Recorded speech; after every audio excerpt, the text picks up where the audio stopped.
Znači, to Bautista isto mnogo dobro radi.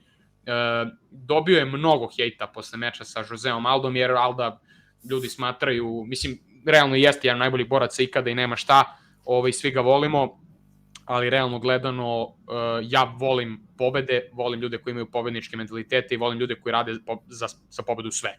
Bautista jeste to malo loše izgledalo, užasno, kao kad sudija, ne znam, razdvoji, kao, mislim, meni to nije smetalo, ali kao nekim ljudima, pričamo o toj perspektivi, sudija ih odmah razdvoji, on odmah reshotuje, ali, brate, to je kao game plan, to je taktika, problem je isto u Joseu Aldo koji nije hteo da se odvoji, koji nije hteo da se resetuje, da zauzme centar kaveza, da se okrene. Isti problema imao sa Merabom, tako da ako imaš 2 takva meča, realno, što bi prozivao Bautistu.